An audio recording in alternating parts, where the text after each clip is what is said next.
people say, well, you know, Trump will be stopped by the courts if he tries to declare martial law.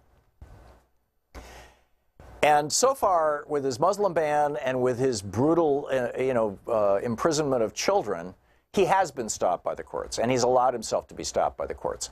Although they didn't reunite all those children with their parents day before yesterday or the day before that, which was the deadline set by the court.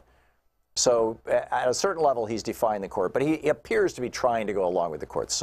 So far, so good, right? But consider Andrew Jackson, Donald Trump's hero among all the presidents. Andrew Jackson is the guy Donald Trump thinks, I'm like that guy. He hung his picture right next to his desk in the Oval Office. Okay.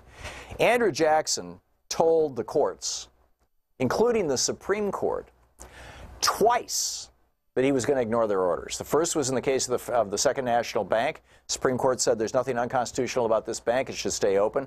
Congress, both the House and the Senate, passed legislation saying we support the bank.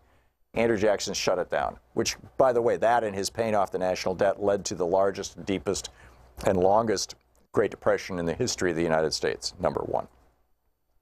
And number two, when Andrew Jackson was planning on relocating the Cherokee Indians from Georgia to Oklahoma by having them march 1,000 miles, and a huge percentage of them died. It's referred to as the Trail of Tears. The Supreme Court said, you can't do that, President Jackson. It's illegal. And Andrew Jackson said, referring to John Marshall, who was the Chief Justice at the time, said, John Marshall has made his decision, let him enforce it. In other words, I'm not going to enforce it. Because the enforcement mechanism for the Supreme Court is, which is Article 3 of the Constitution, is found in Article 2 of the Constitution, which is the president, the executive branch.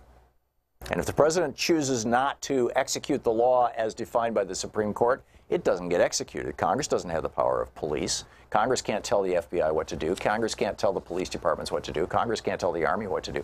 That's the executive branch, Article 2. So, you know, you'd say, well, is it what? Okay. So what else could Trump do? Well, he could create a war.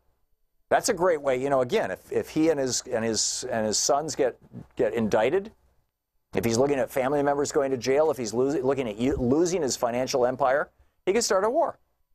George W. Bush did this in order to get reelected. He told Russ Baker about it right up front not Russ Baker. He told Mickey Herskowitz, his biographer, in 1999.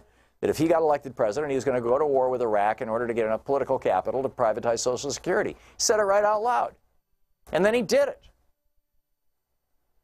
So now, which brings us back to my very beginning point here, where the Australia Broadcasting Corporation is running around pulling their hair out right now with this headline, this lead paragraph. Senior figures in the Turnbull administration tell the ABC they believe the United States is prepared to bomb Iran's nuclear facilities perhaps as early as next month. So what do we do?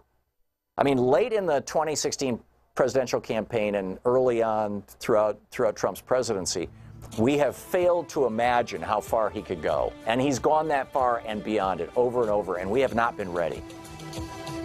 You know, there's an entire generation of Germans, Italians, and Spaniards who are aging into their twilight years right now, wishing they had had enough imagination in the early 1930s to know where Franco, Mussolini, and Hitler were going to go 6 years down the road. It's time for a conversation. What do we do?